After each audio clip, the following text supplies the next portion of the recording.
Hello बच्चों, शुरू करते हैं हम क्लास 10 की एक्सरसाइज 1.1 के सारे क्वेश्चन एक साथ।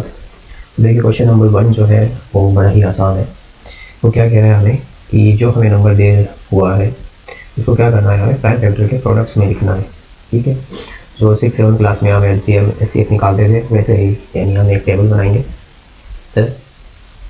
ठीक है, फिर हमें क्या करना है कि इसको प्राइम नंबर से डिवाइड देना है। जैसे कि मान लिया किसी भी नंबर से ले सकते हैं, जरूरी नहीं है कि 2 से स्टार्ट करें, आप चाहे तो 5 से, किसी से भी करें, तो प्राइम नंबर होना चाहिए। ठीक है, जैसे मुझे बताइए 14 7 की टेबल में आता है, तो आप चाहे तो 7 से भी स्टार्ट कर सकते हैं। 14 कितनी बार आता है? 2 बार, पीछे वाला जीरो हमने पुट कर दिया। ऐसे ही अब 20 है वो 5 की टेबल में आता है 4 बार। 4 जो है 2 की टेबल में आता है 2 बार, और 2 जो है वो 2 की टेबल में 1 बार आता है। तो जैसे यहाँ 1 आ गया तो इसका मतलब ये हमें प्रोडक्ट के फॉर्म में लिखने हैं। तो हम 140 का क्या लिखेंगे कि 140 equals to 7 into 5 into 2 into 2। ठीक है, ये हो गया आपका आंसर। आप चाहे तो इसको तो शॉर्ट करके लिख सकते हैं, जैसे 7 इंटू 5। अब यहाँ देखिए आप 2 और 2 यानी 2 बार आ रहे हैं, तो हम इसको ये लिख सकते हैं 2 की पावर 2। अगर यहाँ 2 3 बार आता तो हम लिखते हैं 2 की पावर 3। ऐसे ही नेक्स्ट है 156। हम क्या करेंगे 156 को ये ऐसे ही सोल्व करेंगे, किसी भी नंबर से आप कर सकते हैं। ठीक है, बस वो प्राइम नंबर होना चाहिए। अब जैसे कि 6 मतलब ये इवन नंबर है, तो मैं क्या करूँगा, इसे 2 से कर सकता हूँ, या इसे आप 3 से भी कर सकते हैं, क्योंकि देखिए 15 है वो भी 3 की टेबल में आता है और 6 है वो भी 3 की टेबल में आता है।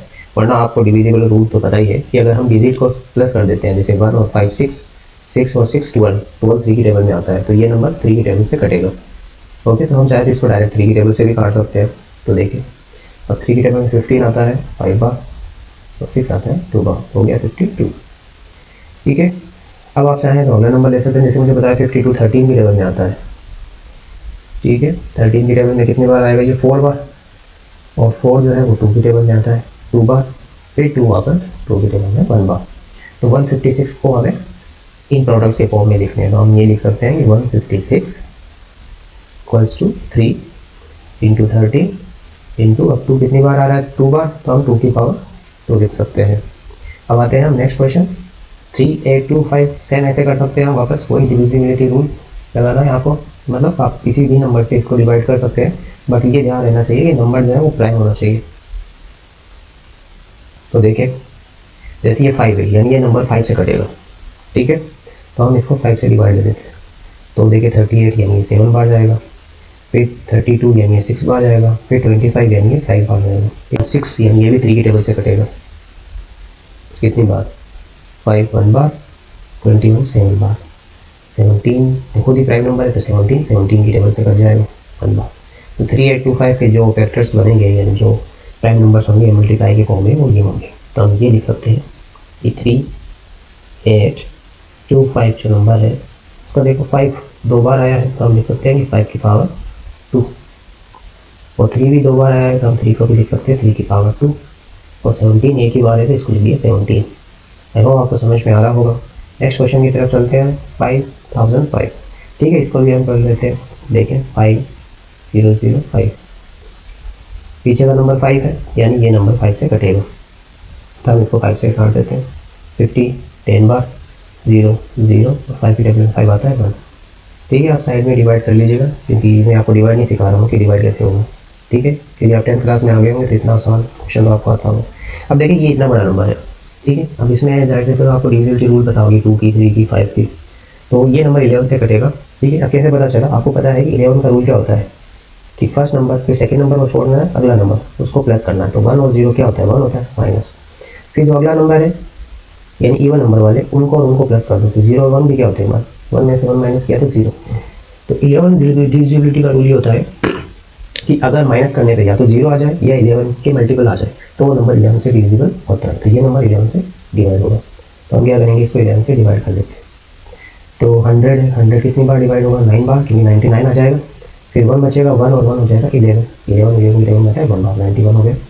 ठीक है, अब 91 हो गया यानी नंबर छोटा हो गया, तो ये तो हमें पता है कि ये 13 की टेबल में आता है। ठीक है, 13 की टेबल में कितनी बार आता है? 7 बार, और 7 की टेबल में आता है 1 बार। तो 5005 के ये फैक्टर्स हमारे बन चुके हैं, तो हम यहाँ लिख देंगे 5005 5005 के जो फैक्टर्स हमारे बनेंगे वो हम लिख देते हैं।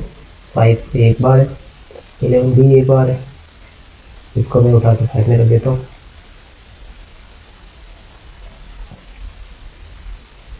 ठीक है, इसको मैं यहाँ साइड में कर देता हूँ। ठीक है, इसकी हमें ज़रूरत नहीं है। तो ये हो गया 11, फिर 13, 7। देखिए इसमें ये ज़रूरी नहीं है कि आप कौन से नंबर से पहले डिवाइड करें, वो आपकी मर्जी, जो आपको आसान लगे वहाँ से आप कर सकते हैं। आप चाहे डायरेक्ट 11 से भी कर सकते हैं, आप चाहे डायरेक्ट 13 से भी कर सकते हैं, चाहे 7 से कर सकते हैं। लेकिन देखिए इस नंबर को ये पहचानना तो आसान था कि ये नंबर 11 से डिवाइड होगा या 5 से, बट 7 और 13 को आपको चेक करके देखना होगा। ठीक, इसलिए मैंने पहले 5 का बताया आपको कि अगर किसी का पीछे का नंबर, ठीक है, जिसको हम यूनिट नंबर बोलते हैं, अगर 0 और 5 होता है तो वो नंबर जो होता है वो 5 से डिविजिबल होता है। ओके, अब आते हैं नेक्स्ट क्वेश्चन की तरफ। 7429, तो हम इसको यहाँ कर देते हैं 7429। तो ये भी नंबर बहुत बड़ा है।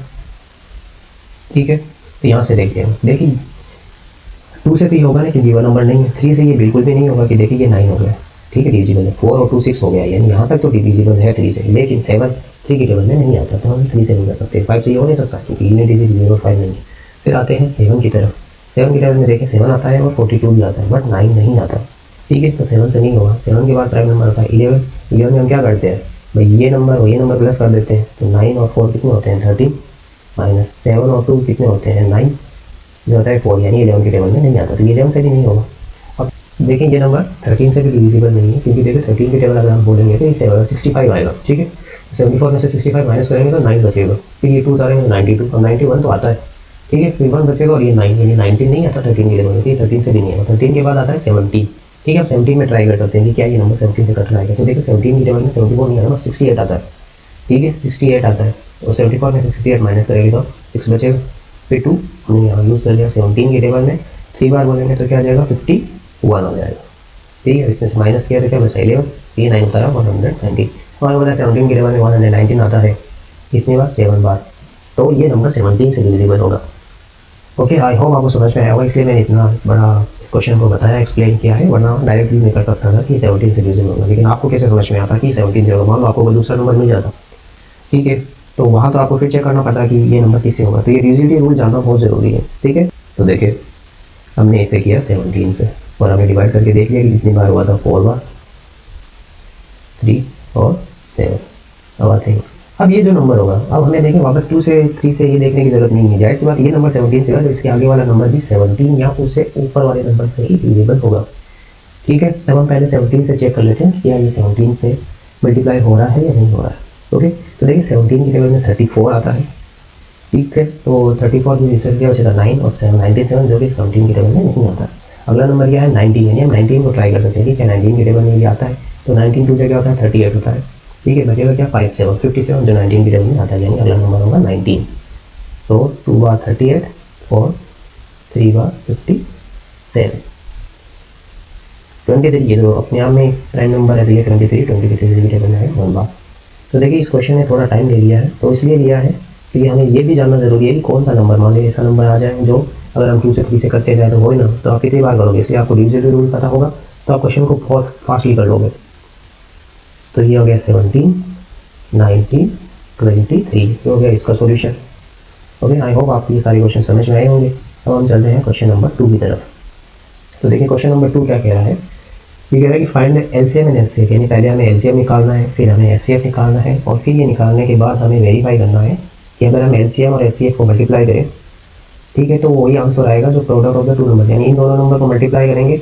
ठीक है, जो नंबर आएगा वही नंबर आएगा जब हम एलसीएम एचसीएफ को मल्टीप्लाई करेंगे, यानी इस क्वेश्चन को 2 बार। तो देखिए बोर्ड के अंदर इतना बड़ा क्वेश्चन कभी कभार ही पूछा जाता है, वरना डायरेक्ट वो आपसे कहेगा या तो एलसीएम एचसीएफ ही फाइंड आउट करो, या वो आपको कहेगा कि ये प्रूफ करके दिखा देगा। ठीक है, तो अब हम करते हैं एचसीएफ एचसीएम आपको फाइंड करना आता है। तो देखें जैसे कि 26 और 91 है, तो हम इसको यहाँ करते हैं 26 है और दूसरा नंबर है 91। तो शुरुआत करते हैं हम पहले 26 से। हमें पता है 26 13 की टेबल में है, अब चाहते 2 से भी स्टार्ट किया जा सकता है। देखिए ज़रूरी नहीं है कि आप कहीं से भी कर सकते हैं, क्योंकि हर कोई स्टूडेंट है वो क्वेश्चन को अलग तरीके से करता है। ठीक है, आप 13 की टेबल से स्टार्ट कर सकते हैं और चाहे तो 2 से भी। अब 13 की टेबल में 26 आता है 2 बार, और 2 की टेबल में 2 आता है 1, यानी ये हो गया इसका 91। ये भी 13 की टेबल में आता है कितनी बार 7 बार, और 7 की टेबल में आता है 1 बार। तो देखें हम ये देख सकते हैं कि 26 जो है उसके जो फैक्टर्स बने हैं 13 × 2, ठीक है। और जो 91 जो है उसके जो फैक्टर्स बने हैं 13 × 7 हो गया ये। अब देखिए आगे, अब पहले हम निकालते हैं HCF। HCF में हम क्या करते हैं कि जो नंबर दोनों में कॉमन होता है वही, जैसे हमें दिख रहा है कि यहाँ 13 और यहाँ 13 यानी कॉमन नंबर 13 है, तो हम लिखेंगे HCF आ गया 13। ओके, अब हम निकालते हैं LCM। इसका LCM क्या होगा, देखिए LCM में क्या होता है कि एक नंबर कितनी बार रिपीट हो रहा है एक लाइन के अंदर। जैसे चाहे हम 13 से करें, देखिए इस लाइन में भी 13 एक ही बार रिपीट हो रहा है, इसमें भी एक ही बार, तो हम 13 को एक बार लिखेंगे। उसके बाद अगला नंबर क्या है 2, 2 एक ही बार आ रहा है तो हम 2 को भी एक ही बार लिखेंगे। फिर अगला नंबर क्या है 7, एक बचा 7 भी लिख दिया। अब हमें सबको मल्टीप्लाई करना है, तो देखिए 13 2 7 में 14, 13 14 कौन सा 13 इसका 169 तो 182, इसका हो गया 182। ये हमने निकाल लिया HCF LCM, यानी एक पार्ट हमने निकाल दिया है। अब हम बात करते हैं दूसरे पार्ट की, जिसके अंदर हमें क्या करना है HCF LCM को मल्टीप्लाई करके ये प्रूफ करके दिखाना है कि इसका आंसर वही आएगा। देखिए अब देखिए मैं इस क्वेश्चन को कैसे आसान तरीके से बताता हूँ। अब हमें वेरीफाई करना है, ठीक है। तो ये वेरीफाई वाला हिस्सा यहाँ लिखा देता हूँ, ये वेरिफिकेशन चल रहा है।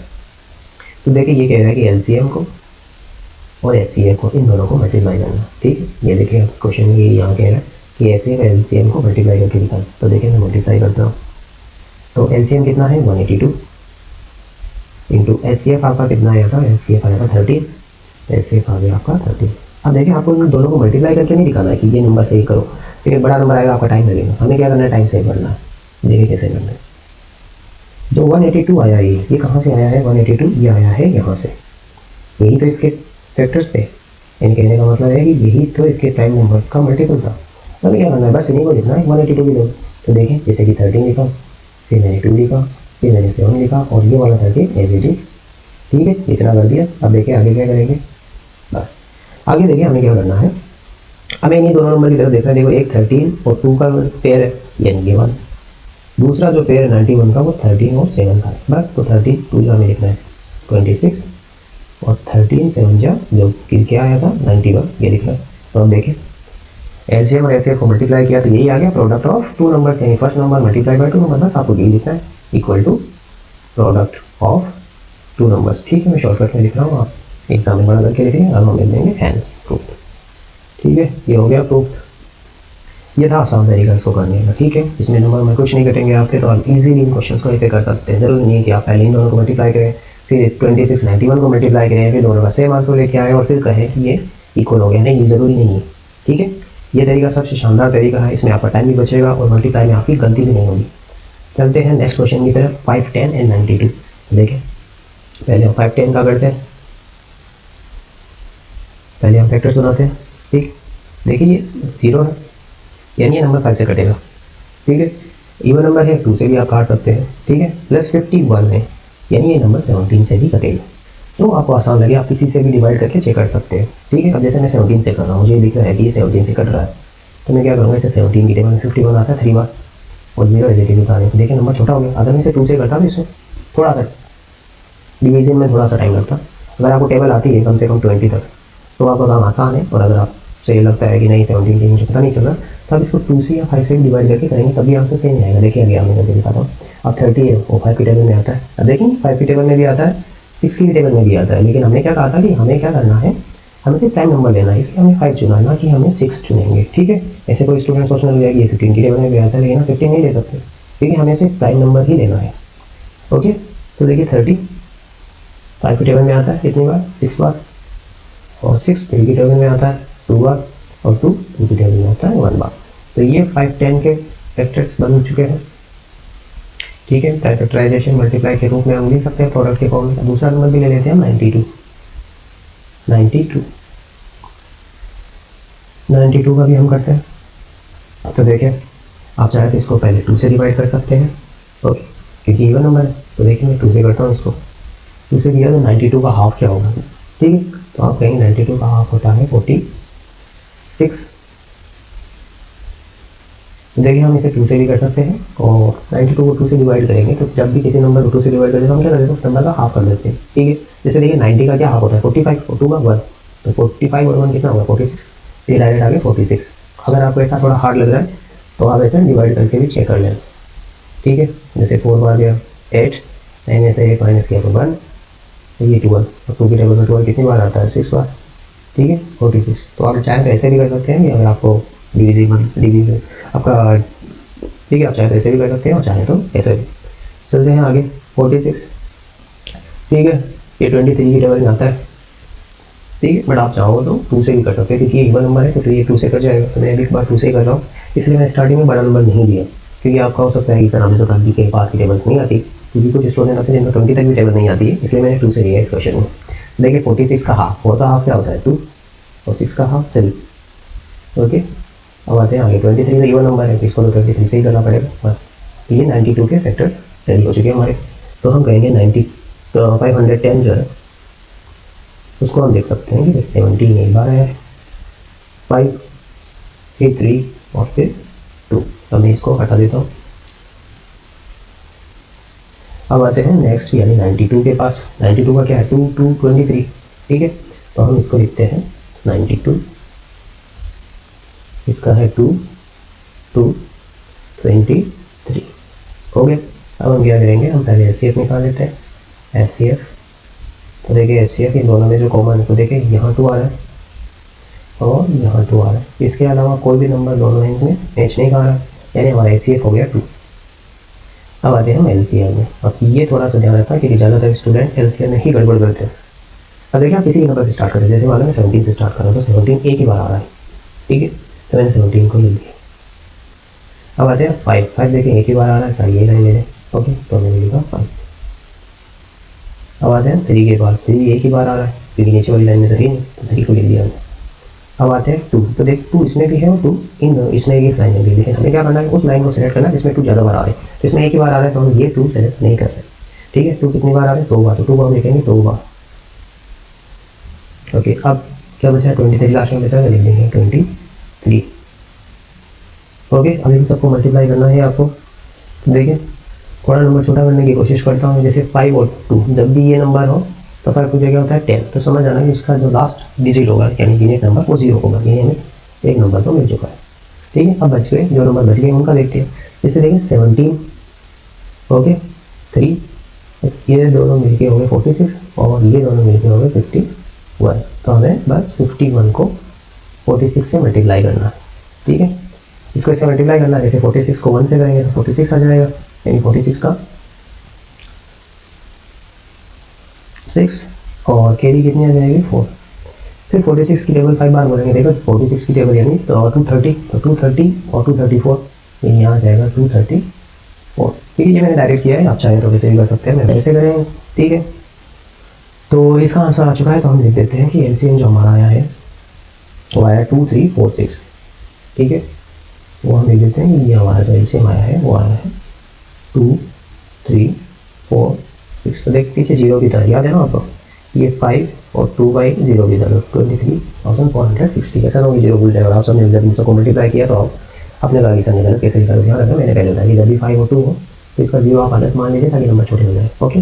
ये आगे ऐसे कैसे, अब हमें वेरिफिकेशन करना है इनका, तो देखिए वेरिफिकेशन करते हैं, मैं ये हटा देता हूँ, ये क्वेश्चन हमारे किसी काम का नहीं है फिलहाल। तो वही प्रोसेस जो हमने अभी पीछे की थी वो की वही सेम प्रोसेस इसमें लगेगी, तो देखिए करते हैं। तो हमने लिखा HCF इंटू HCF, शुरू कर देंगे, इक्वल टू, यहाँ चाहे वेरिफिकेशन लिख सकते हैं, जरूरी भी नहीं है। देखिए HCF क्या था? 2 था और LCM हमारा आया है 2 3 4 6 0, ठीक है। मल्टीप्लाई करने की कोई जरूरत नहीं है, हमें ये देखना है ये जो आया है वो इससे आया है, तो हमें बस यही नंबर वापस लिखने हैं। हम लिखेंगे 17, हम लिखेंगे 5, हम लिखेंगे 3, फिर 2, फिर 2, फिर 23, ठीक। अब हमें पहला नंबर देखना है, जैसे 5 10 था, उसका पेयर क्या था? ये 4 नंबर थे, 17 5 3 2, तो देखो 17 5 3 2 यानी ये नंबर, तो इनकी जगह आ जाएगा 510 मल्टीप्लाई। अब देखें ये नंबर 2 2 23 2 2 23, इसके लिए हम क्या लिख सकते हैं 92, ठीक है। तो ये फर्स्ट नंबर हो गया, सेकंड नंबर ये हो गया प्रूफ, तो हम लिख सकते हैं प्रोडक्ट ऑफ 2 नंबर्स, ठीक है। ये आपका हो गया हैंड्स प्रूफ्ड, ठीक है। आई होप आपको ये समझ में आया होगा। लेकिन आप चाहे तो मल्टीप्लाई भी करके कर सकते हैं, बट मैं ये चाहूँगा कि आपका टाइम कम लगे, क्योंकि बोर्ड एग्जाम में सबसे मेन दिक्कत ये होती है टाइम की, टाइम कम पड़ जाता है, क्वेश्चन रह जाते हैं फिर, ठीक है। अब चलते हैं हम नेक्स्ट क्वेश्चन की तरफ। ये मैं चाहूँगा तो सही कि मैं आपको ये होमवर्क में दूँ,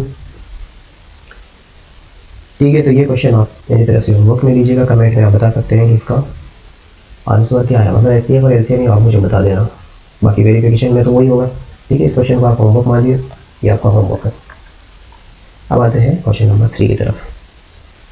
क्वेश्चन नंबर 3 की तरफ ये कह रहा है कि आपको एलसीएम और एचसीएफ फाइंड करना है, बस इतना ही है। यानी ऊपर वाला जो क्वेश्चन है सेम वही हो गया, उसमें हमें बाद में प्रूफ भी करना था, वेरिफिकेशन करना था। इसमें वेरिफिकेशन कुछ नहीं करना, बस एचसीएफ निकाल एलसीएम, बस इसमें नंबर 3 दे रही है, उसमें 2 थे इसमें 3 थे, बस वही सेम प्रोसेस होगी, ठीक है।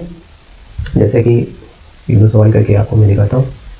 जैसे कि 12 है और यहाँ 15 दे रखा है और नेक्स्ट नंबर जो है वो 21 है।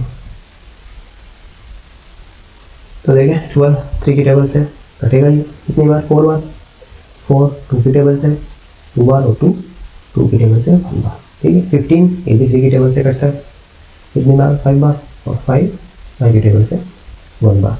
फिर आते हैं 21, ये भी 3 की टेबल से कटता है कितनी बार, 7 बार, और 7 7 की टेबल से 1 टाइम। तो देखिए इनको हमें लिखना है जैसे 12, इसके जो 3 2 और 2, और जो 15 है उसका आ जाएगा 3 × 5। फिर है नेक्स्ट नंबर 21, इसका हो गया 3 × 7, ठीक है। ये तो हमें इनके प्रोडक्ट्स फॉर्म में लिख दिए हैं। तो हम इनका एचसीएफ और एलसीएम निकालते हैं, तो ये चीज़ मैं हटा देता हूँ, ये हमारे भी किसी काम की नहीं है, ठीक है। जरूर नहीं आपको ये एग्जाम में लिखना है, ठीक है। ये रफ वर्क भी मान सकते हैं आप। एचसीएफ एलसीएम निकाल लेते हैं। तो देखिए एचसीएफ के केस में आते हैं सबसे पहले, हमें ऐसे नंबर ढूंढने हैं जो तीनों लाइन के अंदर, उसमें तो 2 लाइन्स की 2 भी निकाला। देखिए हम 3 को अगर देखें तो 3 देखिए इसी लाइन में भी है, इसमें भी है और इसमें भी है, तो हम लिखेंगे 3। और देखते हैं, देखिए 2 इसमें तो है लेकिन इन दोनों लाइन में नहीं है, 5 इसमें है यहाँ नहीं है, 7 तीनों में नहीं है, तो हम एचसीएफ लिखेंगे 3। अब आते हैं हम एलसीएम के अंदर, ठीक है। एलसीएम का थोड़ा ध्यान रखना, स्टार्ट हम 3 से करेंगे। तो देखिए 3 चाहे ये लाइन हो, ये लाइन हो, ये लाइन हो, एक ही बार आ रहा है हर लाइन में, तो हम 3 को एक ही बार लिखेंगे। अब आते हैं 2 2 देखें 2 बार आ रहा है इस लाइन में, ठीक है। यानी 2 को मैक्सिमम 2 बार रिपीट हो रहा है, तो हम लिखेंगे 2 को 2 बार। अब आते हैं 3 और 2 हो गए, अगला नंबर क्या है 5, एक ही बार आ रहा है। और उसके बाद अगला नंबर है 7 आ रहा है, तो हमने लिख दिया 7, ठीक है। अब इनको मल्टीप्लाई करेंगे, आप चाहे तो 3 को 2 से जो आएगा उसको इससे, इसको इससे, बाकी मैंने आपको कहा कि जहाँ पर 5 और 2 दिखे उसकी जगह आप 0 लगा दें, ठीक है। बाकी इन सबको मल्टीप्लाई कर, जैसे 3 और 2 को किया तो 6, और 6 7 जो क्या होता है 42, तो यहाँ लिख दिया 42, तो हो गया 420, ठीक है। डायरेक्ट आंसर हो गया आपका 420, तो ये आपने लिख दिया यहाँ पे 420, ओके। अब आते हैं की तरफ थर्ड, ठीक है। अभी इनफैक्ट हमें क्लियर दिख रहा है कि देखिए ये तीनों ही प्राइम नंबर है, यानी ये नंबर किसी से नहीं करेंगे, ठीक है।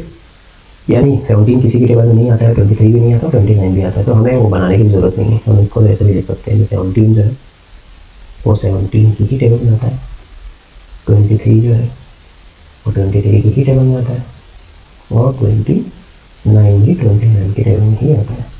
अब देखिए क्या होगा, एक चीज़ मैं बता रहा हूँ आपको। ऐसे हमने कहा था ऐसे वो नंबर होता है जो अगर 3 दे रखे नंबर तो तीनों में होना चाहिए। अब देखिए ऐसा कोई नंबर नहीं है तीनों में, इसका ऐसे 0 नहीं हो सकता, ठीक है। ऐसे कभी 0 नहीं होता है, तो हम क्या कर सकते हैं, इसको जब भी ऐसा होता है तो कि आपको चाहे 2 नंबर दे रखे हो या 3 नंबर दे रखे हो, अगर वो दोनों ही या तीनों प्राइम नंबर है तो उसका एचसीएफ हमेशा 1 होता है। ऐसा क्यों होता है वो भी मैं बता देता हूँ। क्योंकि देखो 17 1 जा 17 होता है, 23 1 जा 23 होता है, और 29 1 जा 29। अब देखिए अब बताए कौन सा नंबर है, तो तीनों लाइन में आप करेंगे 1 जो है वो तीनों लाइन के अंदर, इसी एचसीएफ 1 होता है, ठीक है। आई होप आपको ये बात समझ में होगी। अब आते हैं एलसीएम के अंदर। एलसीएम में देखें, एलसीएम में 17 एक ही बार आ रहा है, 1 को लिखने की जरूरत नहीं है क्योंकि 1 को किसी से भी मल्टीप्लाई करेंगे तो वही नंबर आएगा। फिर 29, अब इन तीनों को आपस में मल्टीप्लाई कीजिएगा आप, ठीक है। तो उनका मल्टीप्लिकेशन लिख देता हूँ, ठीक है। तो जब आप इसको मल्टीप्लाई करेंगे इन दोनों को पहले कर लीजिएगा, फिर जो आएगा उसको इससे कर लीजिएगा, तो आपका आंसर आएगा 1139 9 25। तो बनाते हैं 8 फिर 9 फिर 25। तो देखिए पहले 8 2 की टेबल में आता है 4 बार, 4 भी 2 की टेबल में आता है 2 बार, और 2 2 की टेबल में आता है 1 बार। अब आते हैं 9 जो कि आता है 3 की टेबल में 3 बार, और 3 3 की टेबल में आता है 1 बार। आते हैं नेक्स्ट 25 5 की टेबल में आता है 5 बार, और 5 के टाइम में आता है 1 बार। अब देखें इनको लिख लेते हैं। ये जो 8 है इसको हम लिख सकते हैं 2 इंटू 2 टू 2। जो 9 है उसको हम लिख सकते हैं 3 इंटू 3। और जो 25 है उसको हम लिख सकते हैं 5 इंटू 5। ठीक है, अब इनको हटा देता हूँ। ठीक है, ये हटा देते हैं, ये हमारे लिए काम है नहीं, ये का रोल बस प्रोडक्ट लिखने में ही था जो हमने लिख दिए हैं। अब हम फाइंड करते हैं सी एफ और एल सी एफ। देखिए पहले हम बात करते हैं सी एफ की। देखिए वो नंबर तो तीनों लाइन में है, वापस कोई बात तीनों में नहीं है तो हम डायरेक्ट एल सी एफ क्या लिखेंगे 1। ठीक है, रीजन आपको मैंने ऊपर वाले क्वेश्चन में बता दिया, आप चाहे इनके लास्ट में मल्टीप्लाई 1 लिख सकते हैं जब कोई नंबर नहीं आए। और अब आते हैं एल सी एम में। एल सी एम में देखिए आप शुरू करते हैं हम 2 से। 2 देखिए ऊपर वाली लाइन में 3 बार आ रहा है। ठीक है, नीचे तो है ही नहीं कहीं, तो हम कहेंगे कि 2 को हम लिखेंगे 3 टाइम्स। फिर आते हैं हम लिखें 3 कितनी बार आ रहा है, 2 बार रिपीट हो रहा है तो 3 इंटू 3। फिर आते हैं 25 5 जो है वो भी 2 टाइम्स आ रहा है, तो हम इसको लिखेंगे 5 इंटू 5। अब इन सबको मल्टीप्लाई, देखिए मैंने आपको बताया था कि जहाँ पर भी 5 और 2 आ जाए मतलब उसकी जगह आएगा 0। फिर देखिए ये 5 ये 2 यानी एक 0 और, ठीक है, ये 0 और आ गया। अब जो बच गया इनको करना है, 5 और 5 तो ये खत्म हो गए। ठीक है, यानी ये खत्म हो गया, ये खत्म हो गया, ये 2 खत्म हो गया और ये 2 भी खत्म हो गया। ओके, अब बचे गया 3 फिर 3 फिर 2। अब देखिए 3 3 जा 9 9 2 जा 18। अरे मुझे इतना ही करना था 18 करना। देखो हमें फाइनल क्वेश्चन नंबर 4 की तरफ। क्वेश्चन नंबर 4 हमें ये कह रहा है कि एच सी एफ ब्रैकेट के अंदर 2 नंबर दे रखे, यानी इन 2 नंबर का एच सी एफ जो है वो 9 है। तो कह रहा है कि एल सी एम बताओ क्या होगा। देखिए ऐसा नहीं कि हम इन दोनों नंबर का एल सी एम अलग से ऐसे निकालेंगे। जब ऐसा क्वेश्चन दे रखा हो तो हमें ऊपर एक फॉर्मूला दिया हुआ था। वो फॉर्मूला क्या था, वो फॉर्मूला हमें ये कह रहा था कि H C F into L C M equal to product of 2 number. याद है आपको, हमने वेरिफिकेशन वाले क्वेश्चन में ये किया था 2 नंबर। ठीक है, तो यही करना है। एच सी एफ कितना दे रखा है 9, तो हम लिखेंगे एच सी एफ की जगह 9। एल सी एम हमें कुछ नहीं दे रखा, एल सी एफ की जगह हम एल सी एम लिखेंगे। प्रोडक्ट ऑफ 2 नंबर यानी 306, और प्रोडक्ट का मतलब क्या होता है मल्टीप्लाई का साइन। नेक्स्ट नंबर है 6 5 7। अब क्या होगा, 9 मल्टीप्लाई में है तो इसको ट्रांसफर करेंगे तो इसके डिवाइडिंग आ जाएगा। तो देखें तो एल सी एम जो है 306 मल्टीप्लाई 657 और इसके डिवाइड में आ जाएगा ये 9। अब आप 9 को चाहो तो इससे काट सकते हैं, इससे काट सकते हो, आपकी मर्जी। देखो मुझे कैसे पता चला कि किससे काट सकते हो। देखो डिजिट का सम करके 6 और 3 क्या होता है 9, और 9 9 के टेबल में आता है। यहाँ पर भी आप कर सकते हैं 7 और 5 कितने होते हैं 12, 12 और 6 कितने होते हैं 18। ये भी 9 के टेबल में आता है। तो अगर डिजिट को सम करने पर 9 के टेबल में आ रहा है तो वो नंबर भी 9 से डिवाइड होगा। तो आप चाहे तो इससे काट सकते हैं 9 को या इससे काट सकते हैं, ठीक है, आपकी मर्जी है। तो मैं इनको काट देता हूँ। ठीक है, ये नंबर हटा देता हूँ, ये आपको डिविजिट रूल काम आएंगे। इसके अंदर ये बहुत काम की चीज़ें आपका काफ़ी टाइम बचा देता है। तो देखिए 9 को मैं काट देता हूँ जहाँ से ये छोटा नंबर है। देखिए 9 3 जा 27 फिर 36 होगा, 9 4 जा 36। ठीक है, अब इसको इससे मल्टीप्लाई कीजिएगा। ठीक है, आंसर आपको बताना है, कमेंट में लिख दीजिएगा इसका एलसीएम क्या आया। हाँ मैं ये कर सकता हूँ, इसके जो फर्स्ट डिजिट है वो लिख देता हूँ। ठीक है, अब बाकी के नंबर आपको लिख के कमेंट सेक्शन में बताना कि इसका एलसीएम क्या आया है।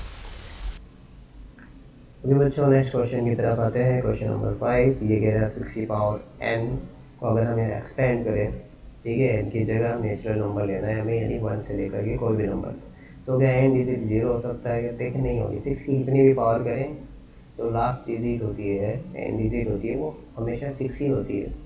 ठीक है, कैसे, जैसे कि 6 की पावर 1, मान लो n की जगह आपने 1 रखा था 6, 6 की पावर 2 कितना आ जाएगा, 6 का 6 6 जा 36, फिर 6 का क्यूब जो आता है 216। तो देखिए आप यूनिट डिजिट हमेशा n डिजिट जो हमेशा है वो 6 ही आएगा, 0 कभी नहीं आएगा। ठीक है, 0 आने के लिए क्या होगा कि उस नंबर को 10 से डिवाइड होना पड़ेगा। जैसे कि मान लो 20 है और मान लीजिए कि 400 है। ठीक है, इसका देखिए यूनिट डिजिट 0 है, इसका भी 0 है डिजिट, तो ये तभी है जब ये 10 से डिवाइड है।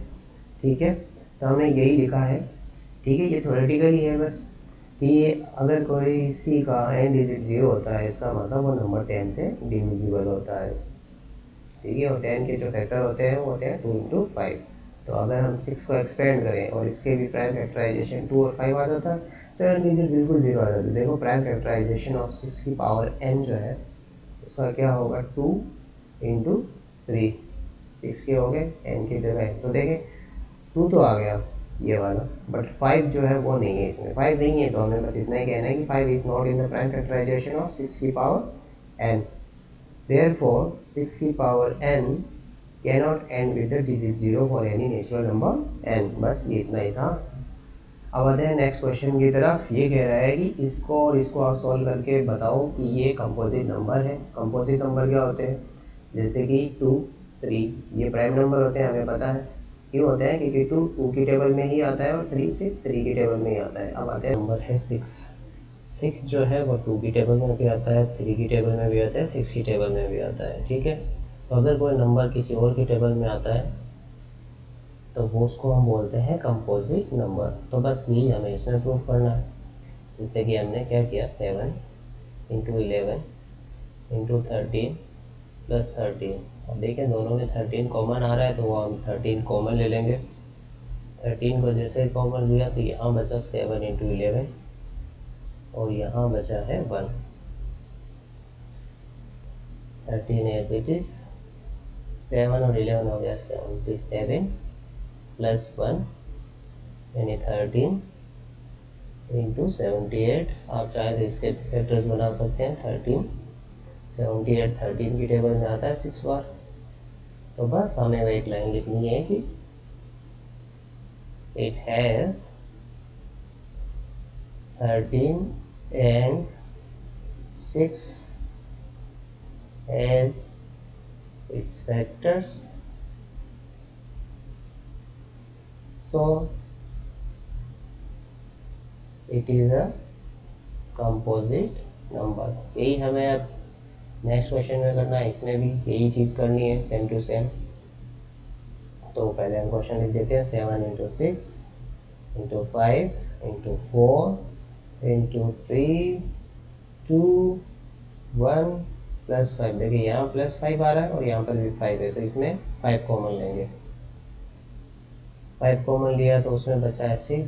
7 इंटू 6 इंटू 4 इंटू 3 इंटू 2। 1 को लिखने की ज़रूरत नहीं है, मल्टीप्लाई वाले 1 को, ठीक है। और यहाँ जाएगा 1। आगे 5 एज इट इज़, इन सबको आपस में मल्टीप्लाई करोगे तो आ जाएगा 1008 प्लस 1 यानी ये हो जाएगा 5 इंटू 1009। तो देखिए इसमें भी 2 नंबर आ चुके हैं, यानी ये भी कंपोजिट नंबर। तो सेम थ्योरी लिख रही है कि इट हैज़ 5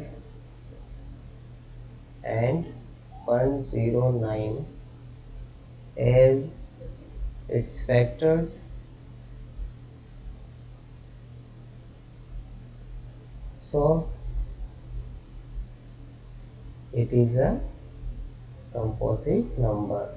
लास्ट क्वेश्चन की तरफ। ये कह रहा है कि एक सर्कुलर पाथ है और उस सर्कुलर पाथ से 2 लोग जो है, एक है सानिया और दूसरा है रवि। दोनों एक ही जगह से स्टार्ट होते हैं, यहाँ से मान लीजिए। तो सोनिया जो है वो 18 मिनट लेती है और रवि जो है वो 12 मिनट लेते हैं। ये कहते हैं कि आप बताओ कि वापस दोनों इस पॉइंट पे आके कितने मिनट के बाद मिलेंगे। तो जब भी ऐसा क्वेश्चन होता है इसका मतलब हमें एलसीएम निकालना है। एलसीएम के केस के अंदर आप दोनों नंबर को एक साथ लेके भी निकाल सकते हैं, ठीक है। ये 6 से 7 क्लास में आपने पढ़ चुके हैं। तो हम क्या करेंगे, इसे 2 से डिवाइड कर देंगे। तो 18 जाएगा 9 बार और 12 जाएगा 6 बार। फिर ये देखिए ये 2 की टेबल में आता है तो हमने 2 ले लिया, जो नहीं आता उसको एज इट इज छोड़ देंगे और जो आता है उसको वहाँ आ जाएगा 3 बार। अब 2 से नहीं जा रहा कोई भी नंबर तो अब हम लेंगे 3। 3 की टेबल में 9 आता है 3 बार और 3 की टेबल में 3 आता है 1 बार। फिर आते हैं नेक्स्ट, अगेन ये 3 से जा रहा है 1 बार और ये एज इट इज 1।